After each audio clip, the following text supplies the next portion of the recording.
trying to, the Catholic imagination can be, when I was doing it, when I was working on it as a graduate student, some people had to get through the doctoral committee said that the Catholic imagination was too imperial and exclusive. And that was not the point at all, in my point of view. But what we do know is that it sits as a theological imagination among other imaginations and approaches to God, obviously through the arts and more. So we have a paragraph and description there, and our speakers are gonna, in one way or another, take on such questions, and they're all accomplished thinkers in this regard. And so I would say, I think we'll keep it in order as far as presenting. So Jessica, we'll start with you. And then a change. I'm so glad that Abigail Favale has agreed, because Beattie McClay had to drop out because she was not feeling well. So Abigail was a quick yes, and thank you, Abigail. And then Professor Joshua Hren from Belmont Abbey. So you can read their bios, and I think if you're a part, and if you don't know them, just start looking them up. Maybe not now on your phone. Focus here. But you'll find that all three are absolutely engaged in these questions. And so, Jessica, you want to get us started? Sure. I just saw a former student. I'm super excited. Hi, Jeff. Hi. Sorry, I got really excited. I haven't seen him in 7 years. So glad you're here. And so glad all of you are here. So this is a question that's very important to me. I am a Protestant, and I've been attending the Catholic Imagination Conference every time that we've held it. So my studies actually center mostly on Catholic thought, as well as looking at Orthodox writers. And so I'm kind of playing the ecumenical game across the spectrum. And so it's important to me for us to understand all the things that we have in common, but also where are the differences that we can draw from one another. I don't want to put too much stock in the Indian proverb that you're each holding on to a different part of the elephant, right? And you don't know what truth is. But at the same time, the church is divided, and Christ's body is unseen as far as being able to identify where all of the members are, right? And so being able to draw from each tradition and bring our voices together and see where the truth is and how we're seeing it and how we're experiencing it, I think is important for getting a full Catholic imagination. So I've studied the Catholic imagination and stayed within my Protestant church because I have a unique place in the Protestant church. They actually listen to me and invite me into their conversations because I have stayed on this side of the Tiber. Whereas I feel like I wouldn't have as much of an influence or ability to have the conversation and really tell them the good that I'm finding in Flannery O'Connor, or the good that I'm finding in James Matthew Wilson's poetry, which I teach in my classes. If I was not Protestant, if I wasn't in a sense part of the clan, I think tribalism, unfortunately, is really loud and prominent in our culture, and so I'm able to kind of bridge that divide and bridge that gap that I wish wasn't there. Also from the Orthodox Church, and so I'll be able to talk a little bit about kind of where I see the goods in the Orthodox as well as in the Protestant Church. I'm able to draw from those groups. So I speak at Eighth Day. If you don't know Eighth Day Books, it's run by Warren Farah, who is a Orthodox believer. I'm able to speak with them. They invite me into their circles as well. Again, in these kind of ecumenical efforts to really understand what does our Christian imagination look like? What things do we share and what things are different? So let me go into a few of those, and I know that Abigail and Joshua will kind of develop from there. First of all, there's a lot of ways we could say the Protestant imagination fails, and I've written about this a lot, and again, being within the Protestant tradition, they allow me to criticize them. Because they know at the end of the day, I'm still there. I'm still a practicing believer among them. And so I'm able to kind of critique and say, okay, so where are some of the places where we should be learning from the Catholics and from the Orthodox believers? And one of the areas I think that the Protestant church failed at is that by centering so much on the word and on preaching, they lost things. They lost the need to pay attention to the things.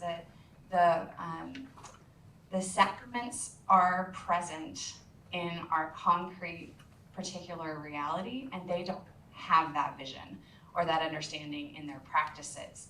And so by missing it in their practices, a lot of times when Protestant writers, especially in my class, I teach creative writing, when they are trying to write poetry, they're about words and ideas apart from things. And so one of the ways I try to cultivate the Catholic imagination in my Protestant classroom is to refocus on, okay, what are the things, right? Where do you have these concrete particulars that give you access or open these doorways to understanding the divine, right? So in a sense, re-enchanting the universe from where they lost that enchantment when they kind of walked away from the church. Also, I feel like in the Protestant imagination, there's a concern for moralizing, and for better or for worse, the Catholic imagination hasn't prioritized that, right? It was a lot, especially the writers that I study, like O'Connor, as many times as the little nice ladies of Milledgeville asked her to write, these good moralizing stories, she was not concerned with that. For her, the gospel was much more scandalous, and so she was focused on writing the good story and then putting it into God's hands and letting him do with it what he willed. And in the Protestant church, they're very concerned with, are my characters nice? Can you tell the good guys from the bad guys, right? As though they're two different entities rather than a line that's dividing the human heart between good and evil, right? As you would see like in Solzhenitsyn. And so in the Protestant church, I'm kind of trying to get them out of the moralizing. And if it is good and if it is true and is beautiful, it's actually going to reveal God, and they don't have to hold on to the legalism as much as they fear that they do. And so those are some of the ways that I think are kind of pitfalls of the Protestant imagination. One of the ways that I do think the Protestant imagination works well is that it is very centered on the Bible, on the Word.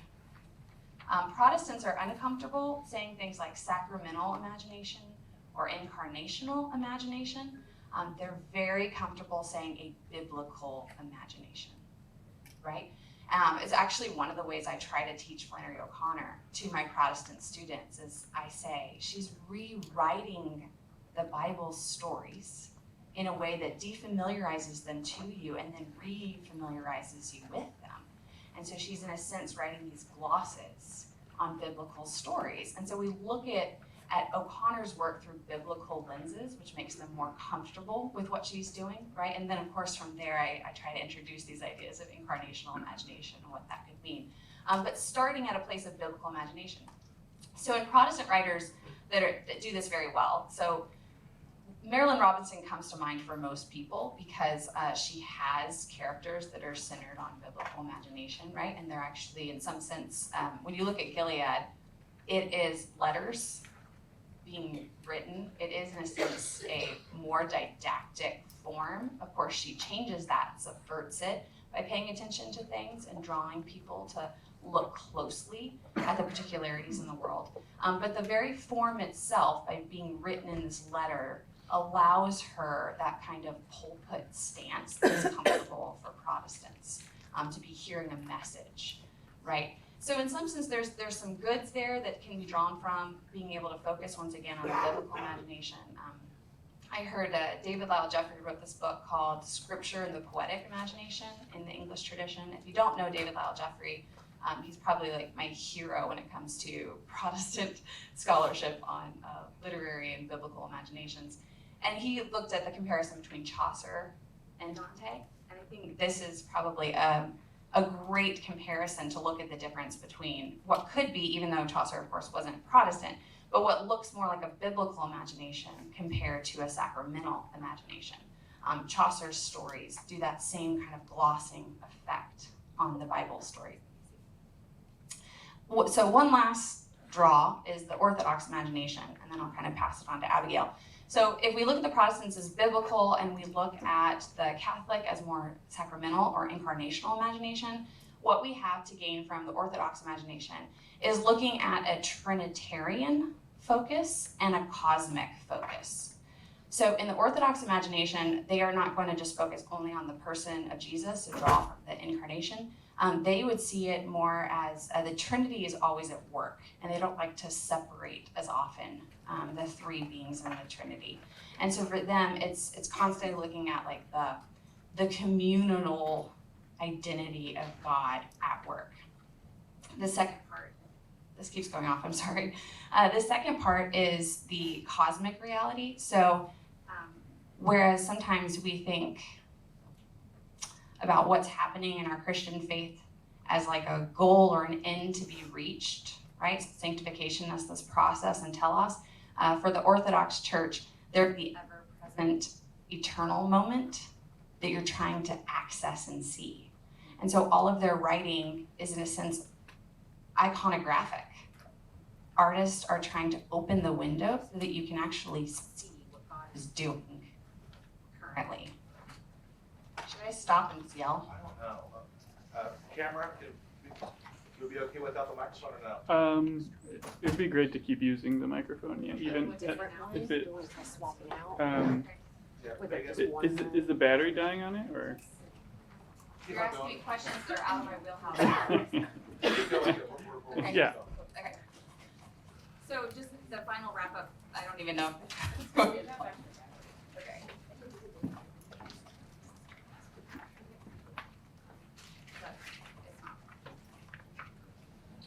Apologies. The Trinitarian microphone right there, Jessica.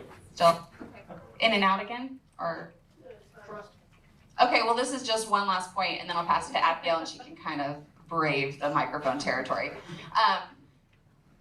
So looking at the cosmic, so if you think of the Orthodox imagination as iconographic imagination, as well as Trinitarian, they're trying to open that window. So you're really trying to be seen by the eternity that is happening and being read by it. So their art, in a way, is trying to take a place, not as a preacher, but as a window by which you can be read. So humility, of course, becomes very important in this tradition, that you see your art as that place that reads you and gives you access to what God is doing. So I'm going to end with those thoughts. I hope this becomes a conversation and that we can kind of open it up to questions, because these are, again, very significant. They're not scholarly. These are things I think that help us find together as a church, and also help us hopefully be able to access the divine more in our lives. And I don't know what's more important than that. All right, let's do this. My name is Abigail Favale, and as Michael mentioned, I'm a last-minute sub called on from the bench to be in this panel, and I'm really excited to be here. Joshua's a former colleague. It's my first time meeting Jessica, so I'm very happy to be here. So it was interesting to hear Jessica's background. So I'm a recent Catholic. I teach at a Protestant school. I teach at George Fox University in Oregon. And my background academically is in feminist literary criticism and women's writing. So I'm going to be kind of speaking about that today, about my own kind of transition from feminist theory as a critical context to a Catholic imagination as a context. So for as long as I can remember, I've been preoccupied with the question of woman. Who is she? What is her significance? What stories are told about her? What stories does she tell? What is her place, and thus my place in the world and before God? What is this meaning of the body that I am, if indeed such things are charged with meaning? I grew up in an evangelical Christian context that gave few answers to such questions. This was a kind of Christianity that was shorn of anything female. There was some interest in femininity, narrowly construed, but only in the outskirts of things and never in the sanctuary. There was no Mary except for a brief cameo at Christmas, no church as our mother, no communion of saints, no Hildegard, no Joan, no Judith, sword drawn. I did have Jezebel, of course, and Esther and Deborah and Hannah, the biblical imagination, like Jessica pointed out. I devoured these old and otherworldly stories, and I also turned to other books. Alice on the Other Side of the Looking Glass, Lucy and Jill in the Wilds of Narnia, and all those bloody pages of grim fairy tales. I sought after her, woman, in worlds full of danger and magic, nightmares and bliss, where things that are not supposed to speak say beautiful and unsettling things. There was one book, The Farthest Away Mountain, about a young girl who was thrust into adventure by a mountain that called her by name, nodding its great head. That's what I wanted, a mountain that spoke and beckoned, calling me out of the ordinary world into something new and strange. I could find it in glimpses here and there in these childish, magical books, but I had to learn to do without it in the real world as I went into high school and then college and then in graduate school, where I began to read grown-up things, like feminist literary theory. I followed the question of woman there, and it was invigorating, although I quickly learned to equivocate. I could still look for woman and read about woman and write about woman, as long as I conceded that woman didn't really exist, at least not in any essential or intrinsically meaningful way. One could speak about women, perhaps, but not about woman. This seemed to be primarily a feature in Anglo-American feminism, perhaps because of those Protestant roots. There was an enduring uneasiness with female embodiment. Who shall measure, writes Virginia Woolf, the heat and violence of the poet's heart when caught and tangled in a woman's body? French feminist literary theory was another story. Here, the female body loomed large. Here was a different kind of strangeness, drives and fluids and jouissance. Writing as giving birth, writing with milky white ink. Here at last, something that is not supposed to speak, the female body, was allowed to say beautiful and unsettling things. In graduate school, I wanted to see how women novelists were answering this question. Who is woman before God? What is her spiritual meaning? The work of French feminist Luce Irigaray became my primary theoretical lens. This is her contention in brief, painfully brief. Woman has not been truly represented in literature, theology, or thought because she is defined oppositionally through man. We must, she contends, take sexuate identity and difference seriously. We must begin to think in terms of two subjects rather than one masculine subject. To paraphrase in my own words, we must begin to think more in terms of Genesis and less in terms of Plato. Thank you. Irigaray's theories, I've come to realize, are deeply informed by her Catholic upbringing. In Irigaray's work, the sexed body matters. The sexed body speaks. The sexed body is the frame through which one encounters the other and the world. The sexed body is not simply a tabula rasa upon which social meanings have been heaped. Because of this, because she takes the body seriously, she's often charged with that deadly feminist sin, essentialism. For Irigaray, like John Paul II, the body reveals the person. And under her influence, I expanded my attention from imagination to incarnation. Though I didn't know it at the time, this was a profoundly Catholic move, because the Catholic imagination is that which takes as its starting point the reality of the incarnation and the sacramentality that flows from it. This was about as far as Irigaray could take me. Despite her Catholic leanings, her work is fundamentally agnostic on the question of whether or not God, as a reality external to the self, exists. She had been a faithful guide so far, but to step out of purgatory, I needed someone else to lead the way.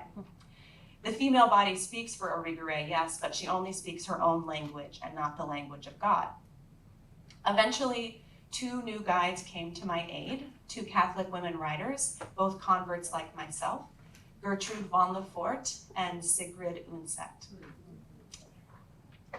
In her short but profound treatise, The Eternal Woman, Gertrude von Lefort provides a framework for understanding the significance of woman in the Catholic imagination by invoking the concept of divine symbol. Here's a quote.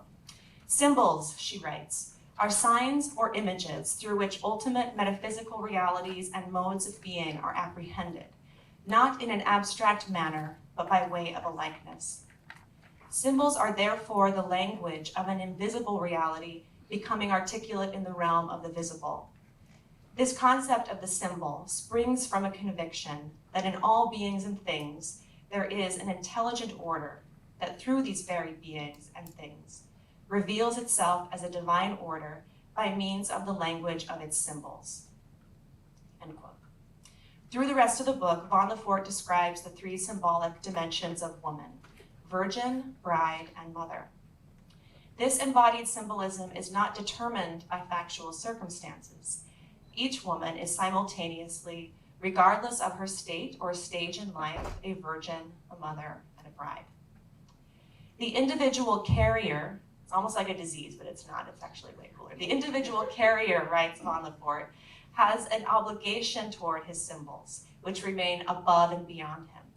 Even when he no longer recognizes their meaning, or when he has gone so far as to reject or deny them, the bearer may fall away from his symbol, but the symbol itself remains. The Kristin Lavransdatter trilogy by Sigrid Undset dramatizes the divine symbolism of woman, as well as the capacity for the bearer of the symbol to fall away from it.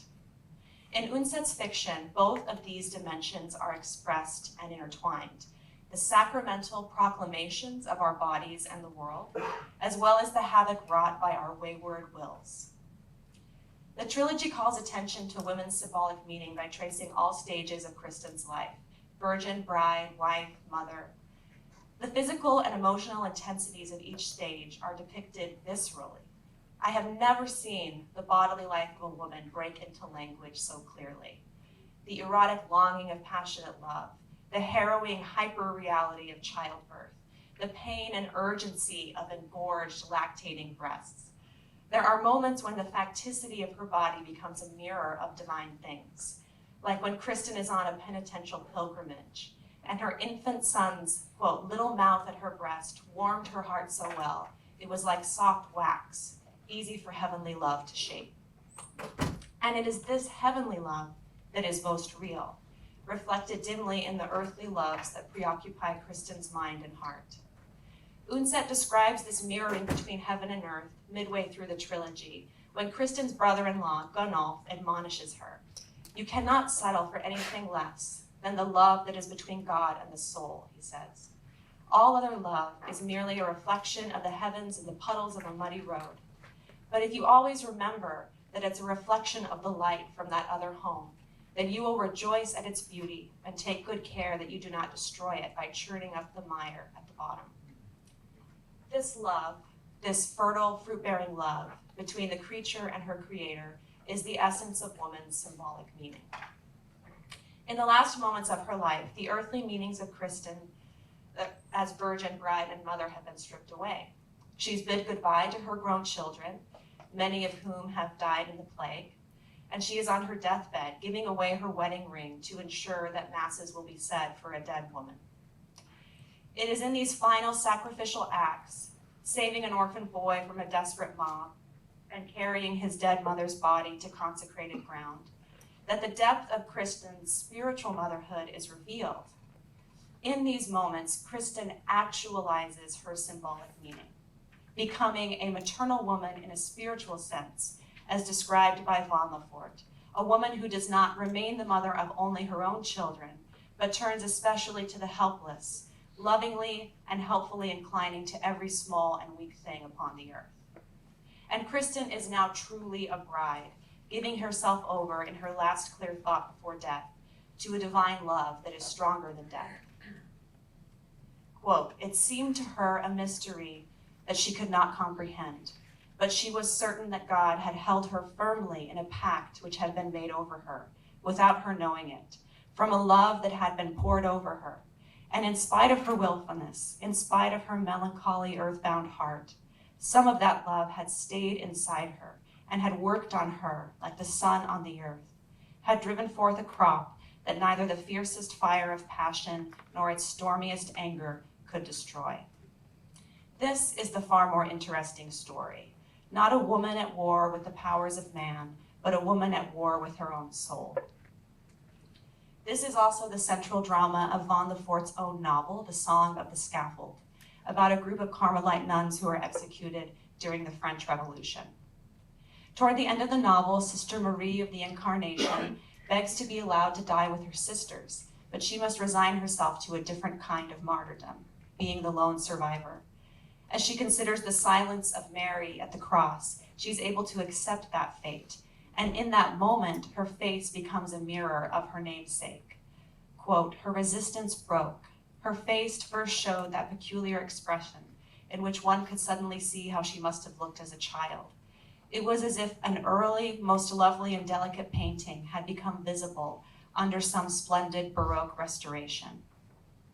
Marie wants to be martyred with her sisters, to be the last voice singing the Veni Creator Spiritus on the scaffold. But that honor falls instead to the fragile, fearful Blanche. Blanche is the coward, the failed nun, the runaway. Yet she is the last voice singing as the corpses fall. A thin, frail voice, the voice of a pinched face in the crowd. And in this moment, Von Lefort describes Blanche's face as being transfigured, discarding her surroundings like a wrap or a shawl. I recognize that face in every feature, says the narrator, and yet I did not recognize it. It was quite without fear. In that hour, says the narrator, a living witness of these executions, I was like a child who drops through all the layers of being to the very foundation of things. You expected the victory of a heroine, and you saw a miracle in one so weak. Layers of being, faces transfigured, a hidden image resurfacing within a painting. Von Lefort, like Unset, writes simultaneously along two planes, temporal and eternal, human and divine, fact and symbol. The limitation of feminist theory and most feminist fiction is this: the drama is purely human. The divine, if admitted at all, is merely a projection, an echo in an airtight room. But as Von Lefort's narrator declares at the end of her novel, the purely human is not enough. It is under the dome of the Catholic cosmos and within the pages of the writers who live there that what has long been voiceless is allowed to speak, to say beautiful and unsettling things. Here the mountain speaks, the body speaks, and not merely its own language, but the language of a loving and self-revealing God.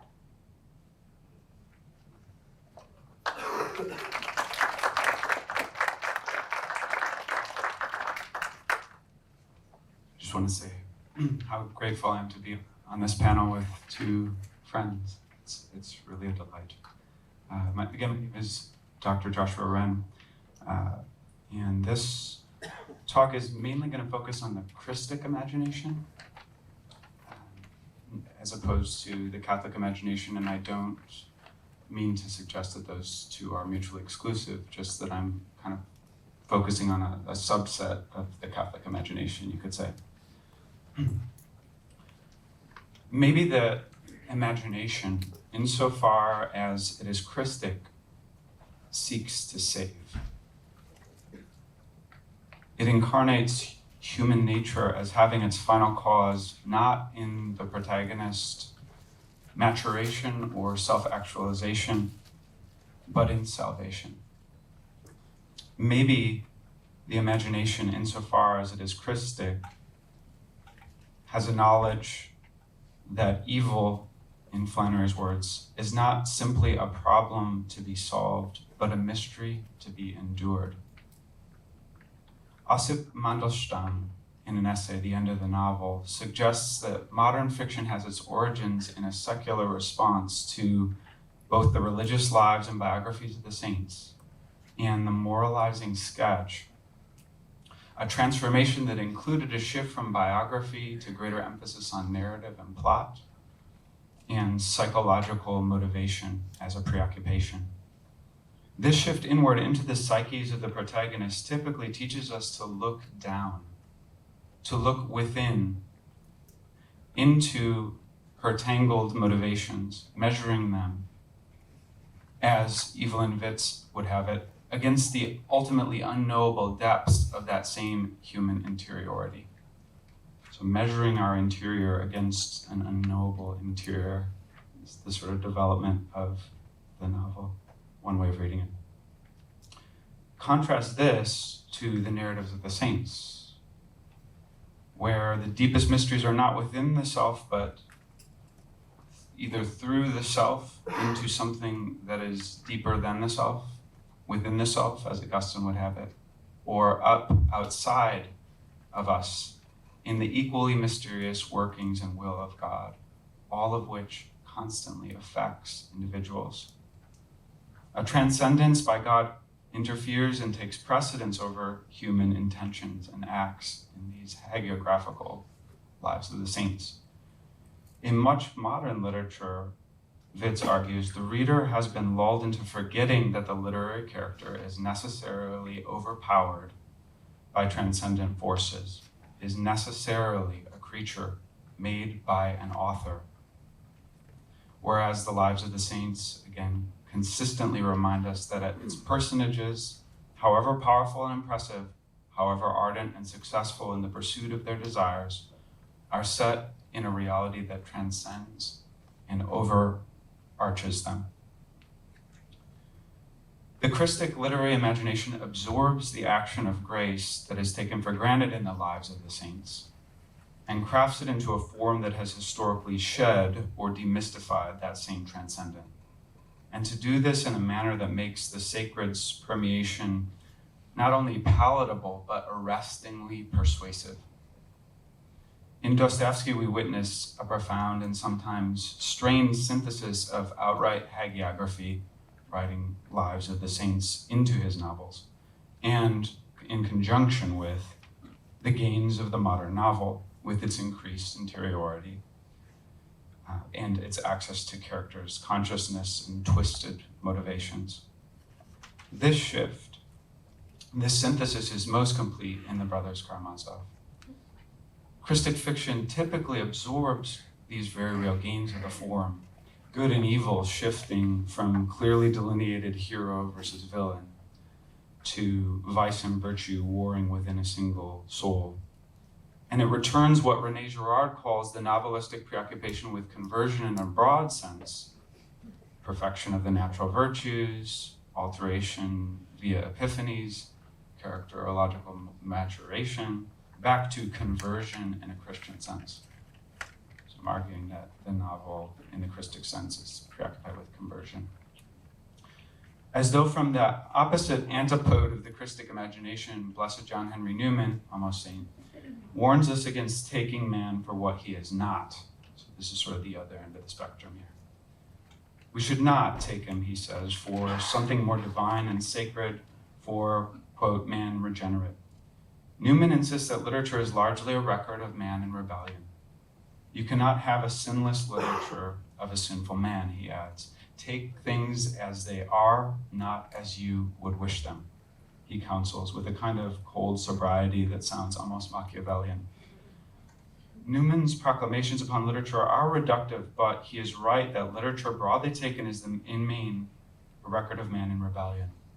Unwittingly, he makes it evident that in order to give an occasion for a character's salvation or damnation, the Christic literary imagination must also render characters as in rebellion. Jacques Maritain countenances the difficulties of rendering this rebellion and raises the question of, quote, at what altitude the fictional writer is prepared to depict this rebellion and sin, and he says whether his art and heart are pure enough and strong enough for him to depict it without complicity or connivance. Should the novelist wish to probe the abyss of human misery and make the work avoid scandalous sinfulness, she would require superhuman virtues, he says. Only one with the sanctity of a St. Augustine could have written Proust as it ought to have been written, Maritain says. He then reaches the crescendo of his qualifications when he insists that only a Christian, nay, more a mystic, because he has some idea of what is in man, can be a complete novelist.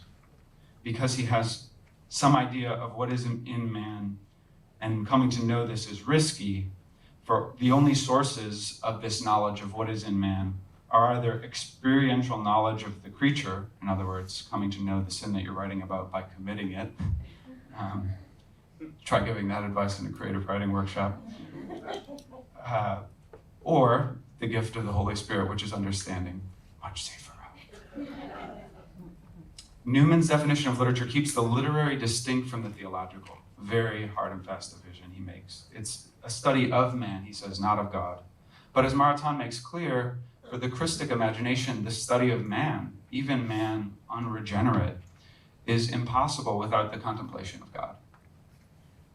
Georges Bernanos said of Balzac, the great French realist, that not a single feature is to be added to any one of those frightful characters, but he has not been down to the secret spring, to the last recesses of conscience, where evil organizes from within against God.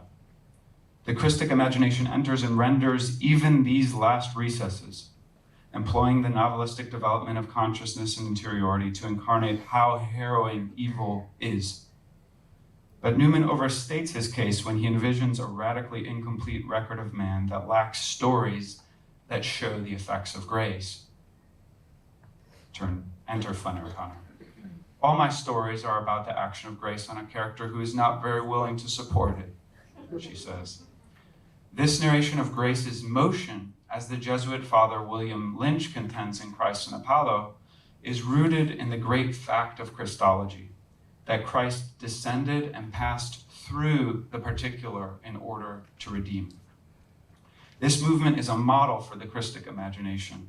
The poet or fictionist needs to pass through the concrete, the way down, in order to arrive at insight, the way up. Any storyteller worth her low iodine pink Himalayan salt does this by discovering particulars, pink Himalayan sea salt, sensory details, images, actions, bits of dialogue that signify more than themselves without becoming less actual in doing so. These symbols make the imagination rise indeed, Lynch says, and yet keep the tang and density of that actuality into which the imagination descends.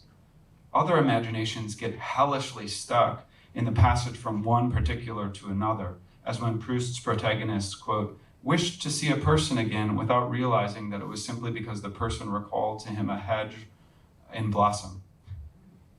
Such exploiters of the real, Lynch's phrase, rush through the finite in order to send the soul shooting up into some kind of absolute. But the Christic imaginer passes through the tang and the density of actuality in order to work out the character's salvation or damnation. Lynch lifts up Dostoevsky as the ultimate novelistic embodiment of this movement, but the stories of O'Connor, who insisted that the fictionist must be contented with the humbleness of her materials or give up the craft, demonstrate the difficulties that attend the passage through particularity to epiphany. The end of her story, and I'm going to just abbreviate the title here, The Artificial N-Word, embodies the difficulties that plague the prospect of artfully rendering the action of grace, an extraordinarily difficult thing to do well, of capturing conversion in fiction. In a letter, she argues that her protagonist, Mr. Head, is not the same man at the end of the story. Stable in the sense that he bears the same physical contours and peculiarities. They are all ordered, she says, to a new vision.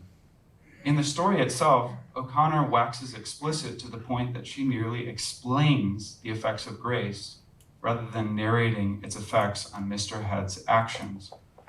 As both grandfather and grandson grew up their way through the foreign core of the city, Mr. Head lets his grandson, Nelson, get lost on purpose in order to teach him a lesson. Good parenting advice from Flannery O'Connor.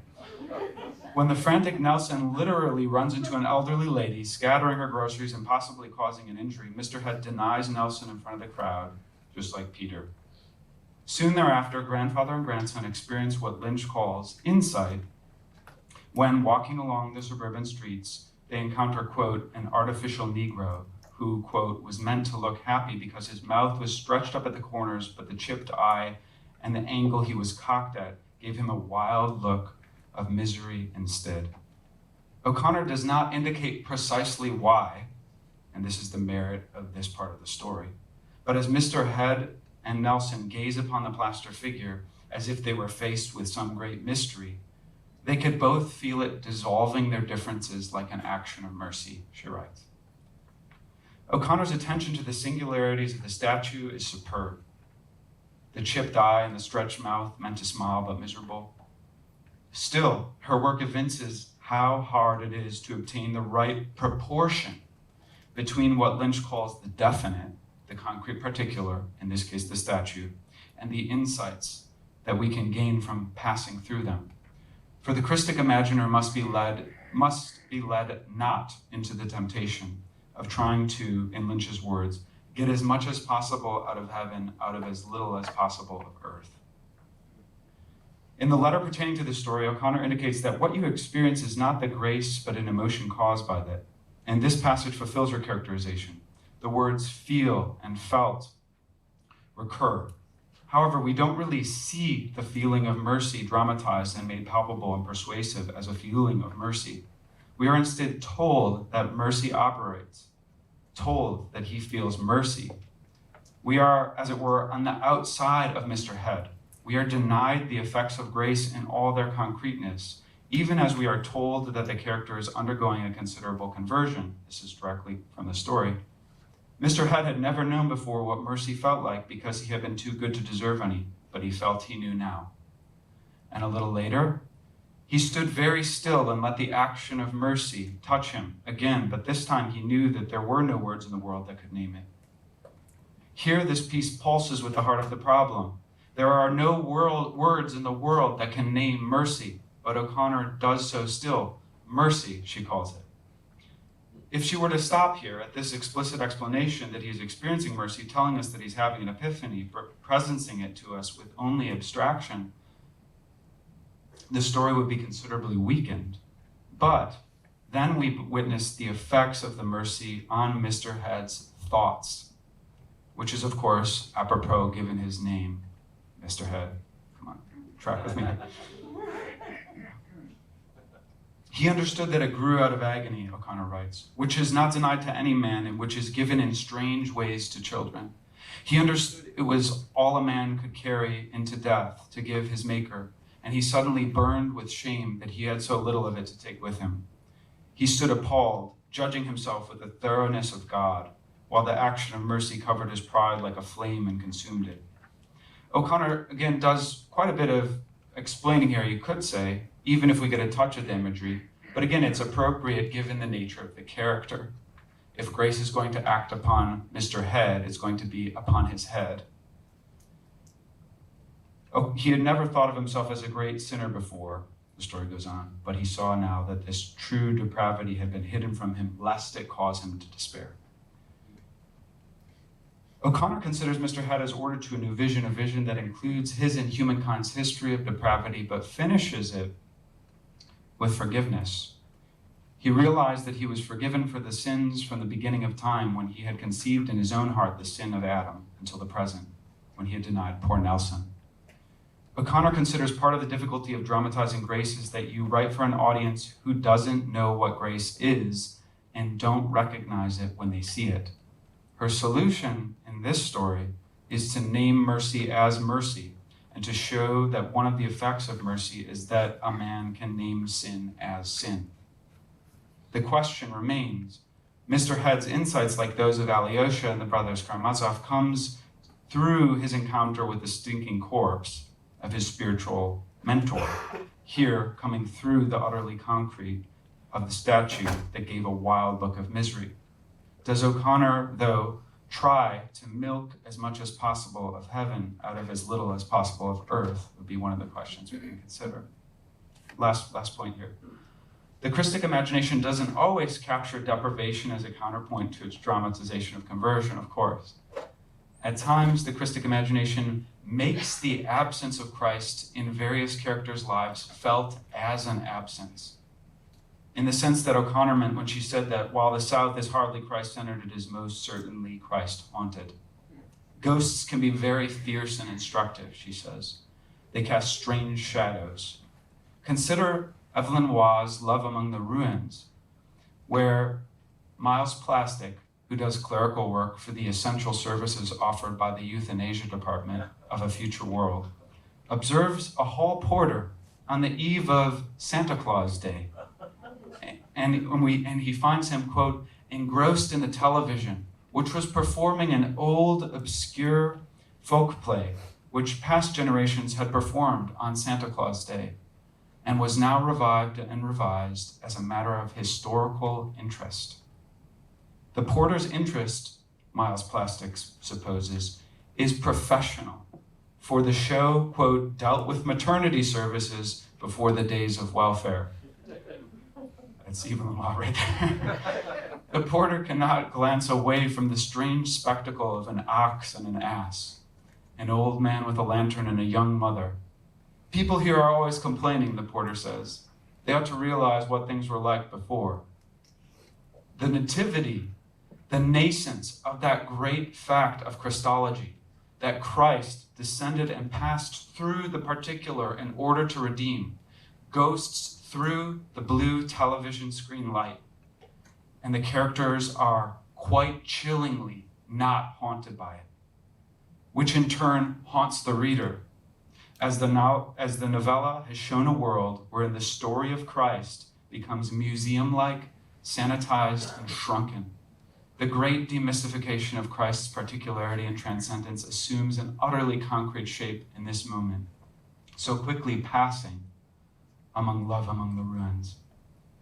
In the theory of the novel, Lukács claims that the novel is the epic of a world that has been abandoned by God. The Christic imagination, on the contrary, often gives us a world that has abandoned God, and it paints the awfulness of that abandonment like a deadening TV screen light, making it evident that the souls that need saving may be our own.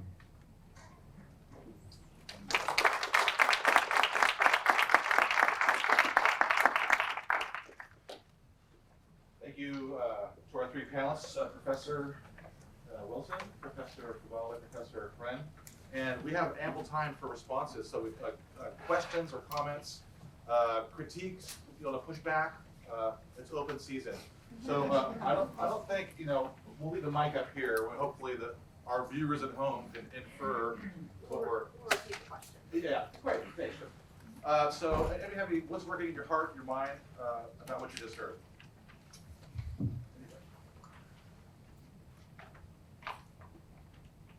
Please. So my comment and question is for all three of you, whoever feels like responding. I thought particularly Abigail and Joshua, your presentations were complementary.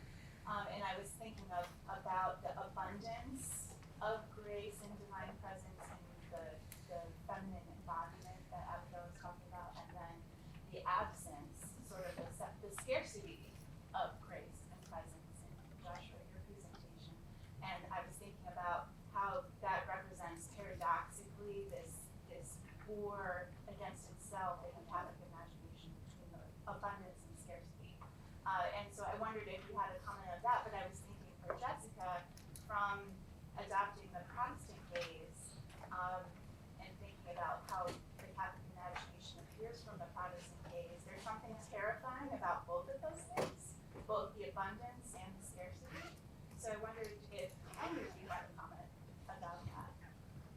I guess I would just, so the question that I'm going to address is the part of it that deals with the kind of the idea that grace, the narration of grace, and then the rendering of human beings in rebellion or depravity is they're warring against one another in the Catholic imagination. And it reminds me of what Oscar Wilde says about the way that the artist uses sin, right? Like the colors on a palette, it sort of makes the story more interesting. Now that's taking it too far, because I think for the Catholic imagination, right, the Catholic understands these two things as fundamental to human beings. So it's not just aesthetically dramatic, but it is also aesthetically dramatic.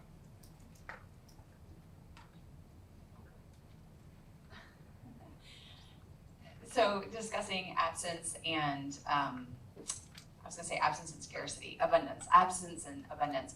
So there's a book by David Tracy called The Analogical Imagination, where he talks about Protestants as being very focused on negativity, right? The lack of God and the sinful state of man. And these are just, of course, hangovers from Luther and Calvin. But at least for the way that it's kind of manifesting itself now in Protestant literature, you see people really wrestling with darkness as a way of talking to human beings who don't want to see the darkness.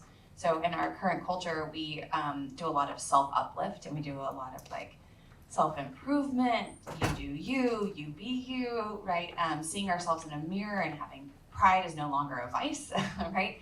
And so it's kind of turning itself into almost like a sanctification move for people to read Protestant literature and just say, oh, right, I'm a sinner, I'm fallen, in a way that we haven't really drawn on that resource. And so I think Protestant literature is kind of filling a gap right now by being able to expose that darkness in people. Hopefully not leaving it there, but that is kind of the penchant for Protestants right now. Abigail, No. I like that kind of story.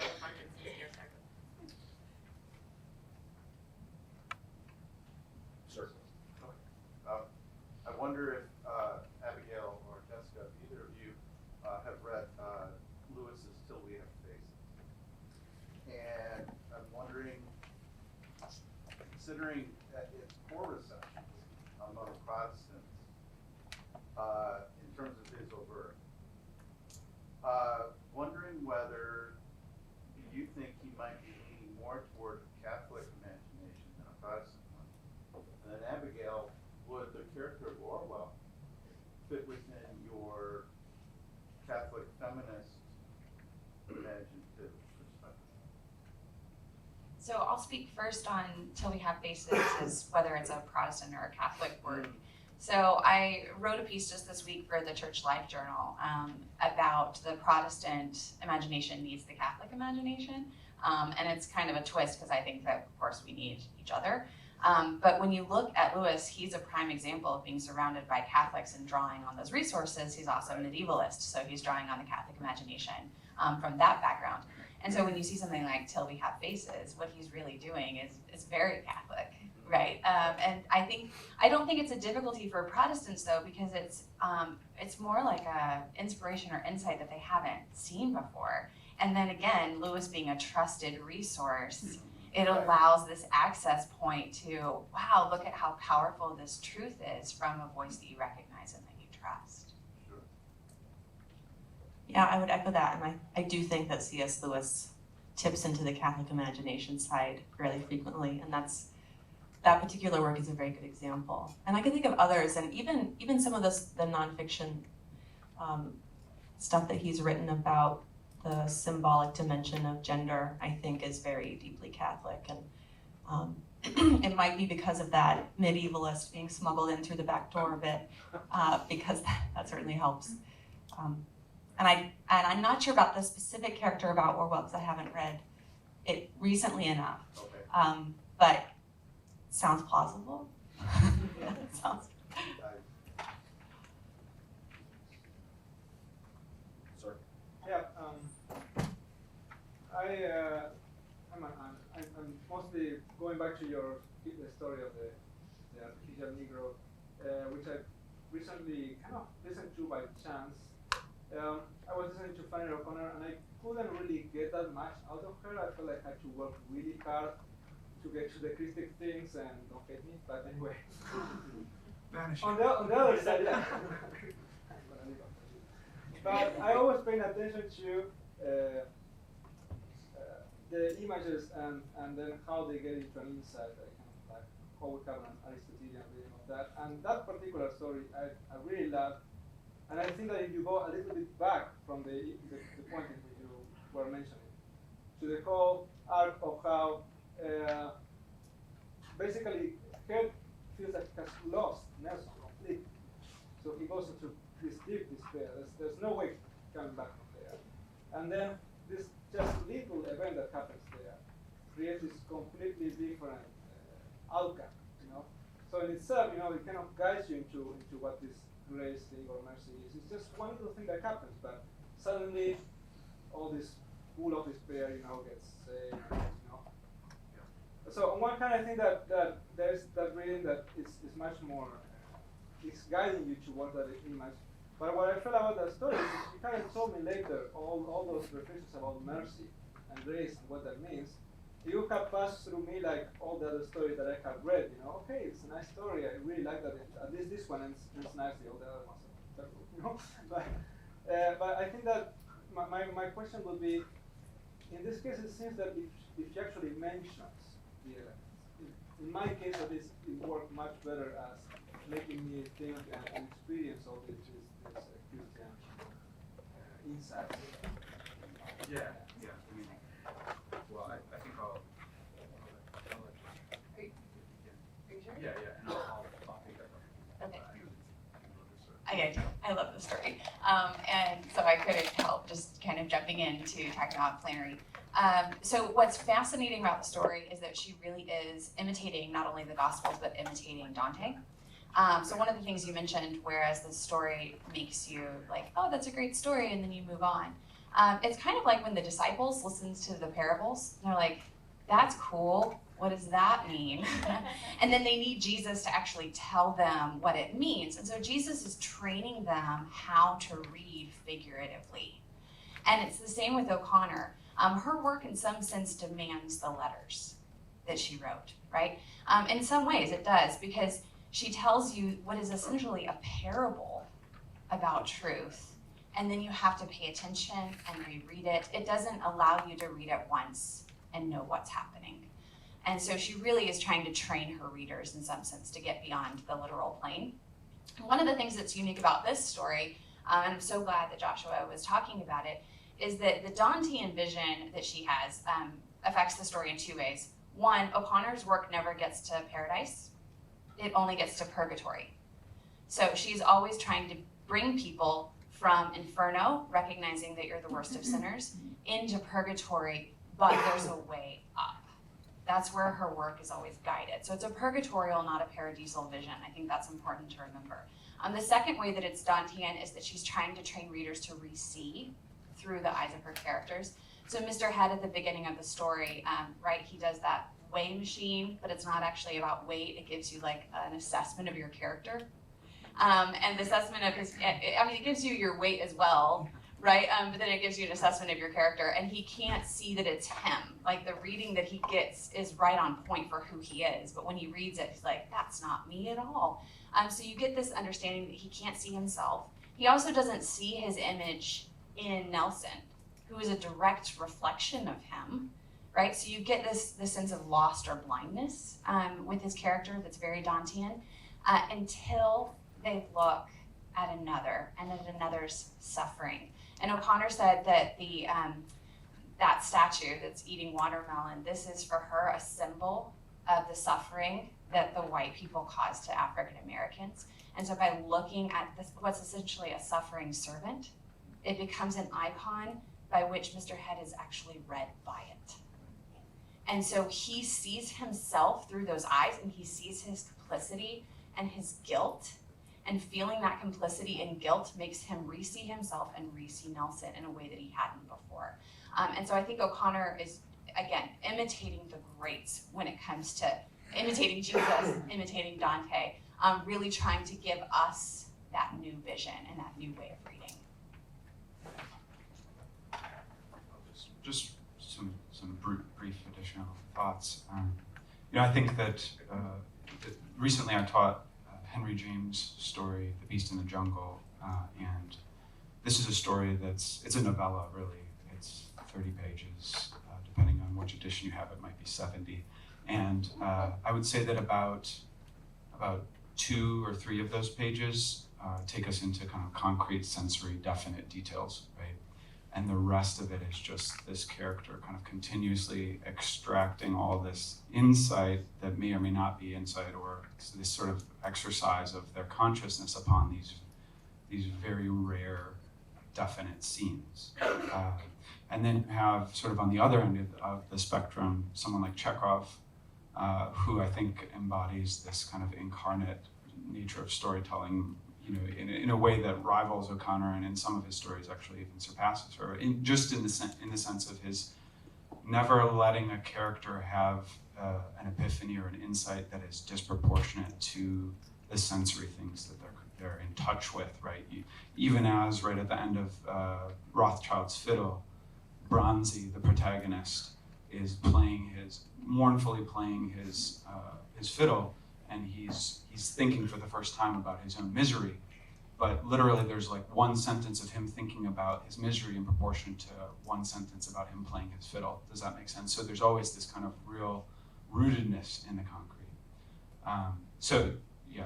But that being said, I don't think that, I think one thing that I left out in my analysis is that after the passage that we're talking about, right, then his grandson looks up at him and says, right, let's get home before we get ourselves lost again. And then he goes on to say, or O'Connor goes on to write, Nelson continues to eye him from under the shadow of his hat brim, watching with a mixture of suspicion and fatigue. Right, so the story doesn't, in other words, just end on this note of epiphany, like some of the wonderful stories in the dead. It is actually, the epiphany is sort of brought back down to earth by his grandson sort of looking up at him like, what the... I'll just add on that with the artificial end, that you have, to build off, right? There's a theological anthropology right before our very eyes that uses a Dantean mechanism, not for epiphany, but for encounter.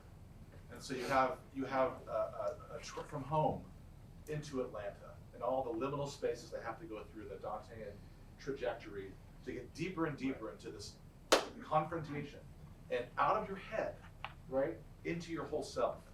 A kind of anthropology that O'Connor is going to be saying is dominating the landscape in which he lives, not only in Milledgeville or Georgia, but in the kind of late American, maybe white Anglo-Saxon Protestant literary ethos, right? That we're going to be a Cartesian head-only person, not a full embodied person. And so it's absolutely a majestic piece of work. Any thoughts from your point of view, Abigail?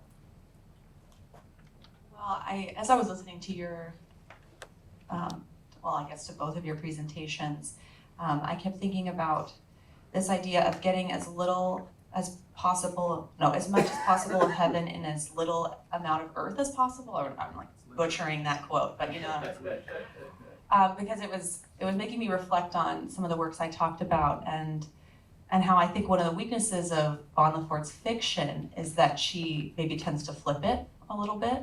She does a lot with her narration. The narrator kind of makes sure you get it, right?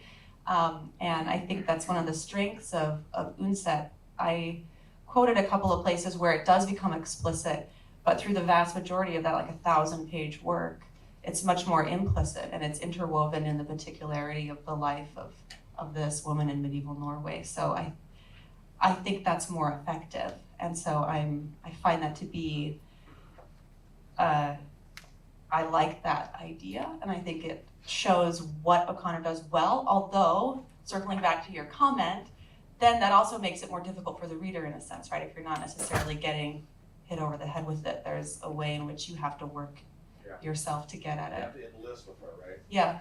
I guess just one last thought is that really quick, that even with all of the explicitness and the explaining that happens at the end, still the reason why that particular statue had that particular effect on him is left mysterious. Does that make sense? It's something that you have to work out as a reader, right, for yourself. Yes. Yes. Yeah, and that was kind of that comment, Abigail and Joshua, was kind of the most striking thing to me. How do we pull this bit of heaven out of like this sacramental understanding of reality, and especially Joshua, you mentioned trying to find that balance between the particular and the insight, and I would just like to hear more from like all of you about where do you see that balance very successfully struck, and what do you think are kind of the pitfalls of trying to find that balance? Let me pull a moderator's preference here and just go lightning round so we get more back and forth.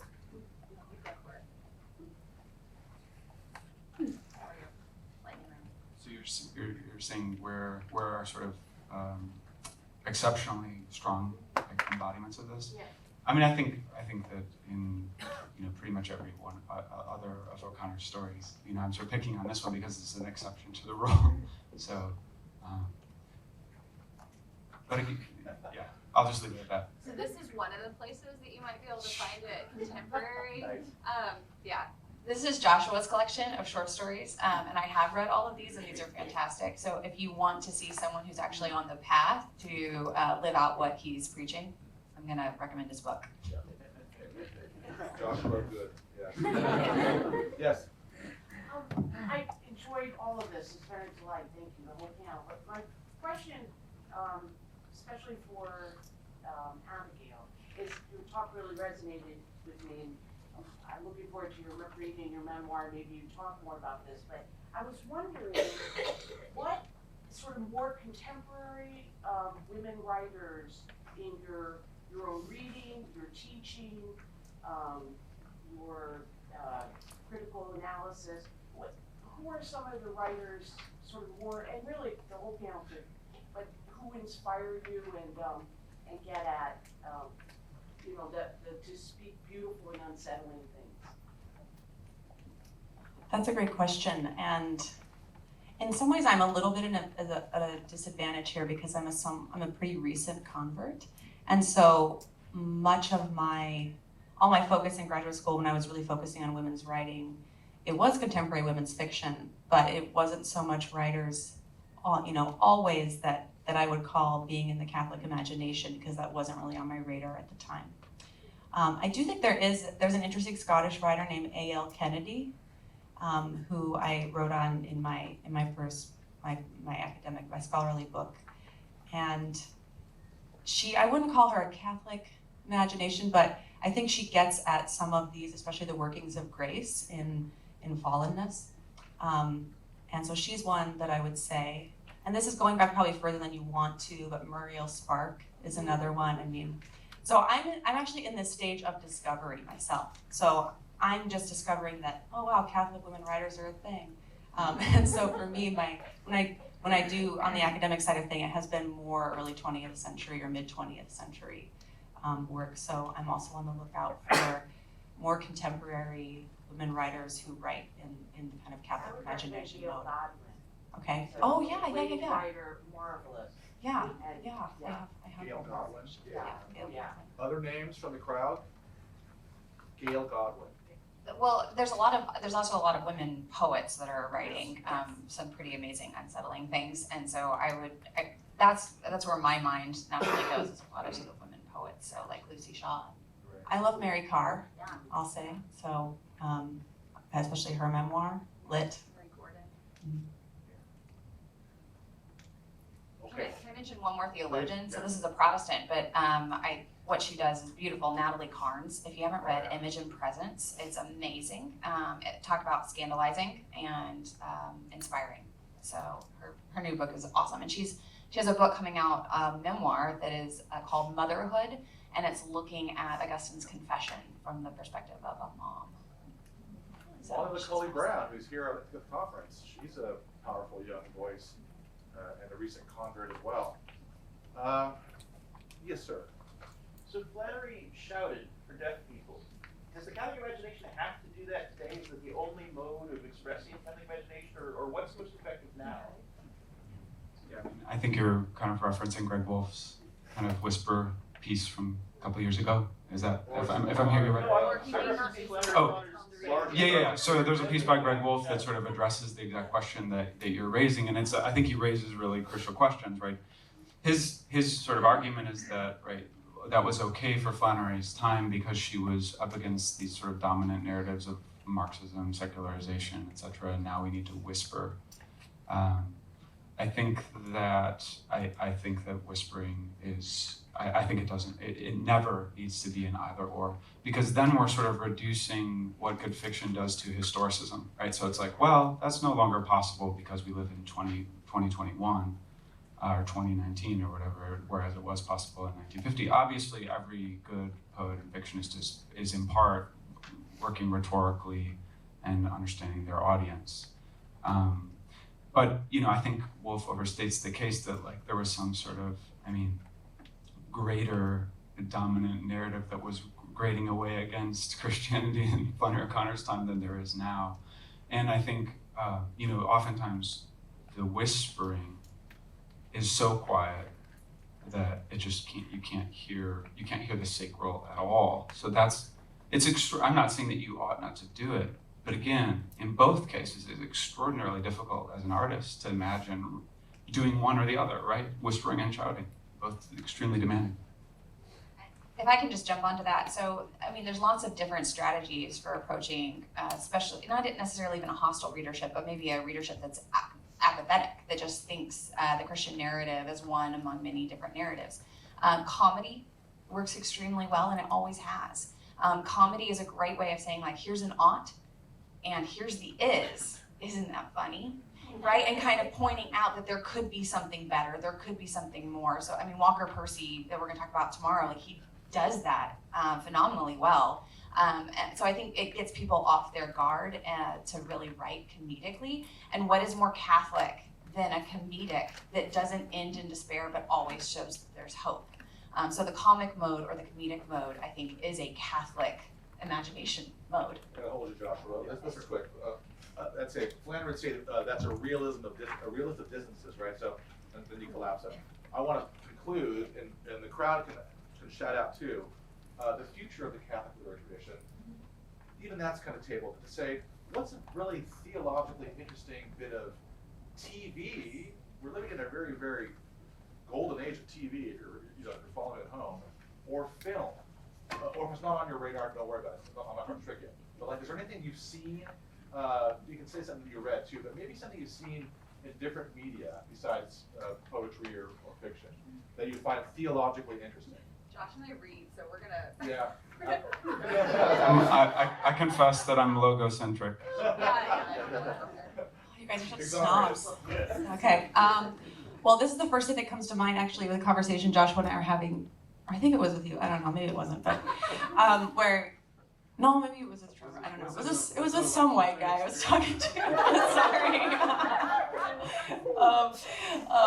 But we were talking about an aspect of the Catholic imagination is that stories that really kind of face the gravity of evil head on and have not a moralistic heart, but at the same time kind of show the moral decline and decay. And I would say a television series that does that better than anything I've ever seen is Breaking Bad. I absolutely love that series. So it's intense, buckle up if you haven't watched it before. But in terms of what sin can do and the banality and gravity of evil and how it can kind of overtake the soul an inch at a time and how far that can fall, and it's good. Yeah, I agree. Shout out anything worth British radio drama. British radio drama? Reclaiming some of the Catholic history, the rewriting of, Robin Hood and things like that. Excellent. Somebody Yeah. else? Dairy Girls. Dairy Girls is interesting. Yeah. How about Fleabag? You see Fleabag? Yeah. I'm like, I don't know, but like that's like it. Yeah. I loved it, but like there's a theology that needs to be worked out, I think. Okay, last words, any final thoughts? Yeah, can I just, I'm gonna end ecumenically. So if you noticed when I was talking about Flannery O'Connor's story, I talked about the way she's biblical, the way that she's Christic, and the way that she's iconographic. I just wanna end by saying that I don't think these are silos, and they shouldn't be silos. The best artists are going to dip into all of them. But just being more intentional about where to see those emphases and draw on all of the resources and not necessarily just one vision of the imagination. I just want to say that I'm grateful that we were able to have this conversation with a good amount of sort of offering of some definitions or frameworks. I remember actually 3 years ago at the first one of these conferences, we tried to talk about what the Catholic imagination is, and it was just sort of constantly repudiated as being too essentializing and too sort of definitive. And none of us are claiming that anything that we've said are exhaustive, but I think that shows that we've come a good distance to being able to just sort of without feeling shame to advance that there is such a thing as the Catholic imagination. These are some of its attributes. That's a really good thing. So thank you.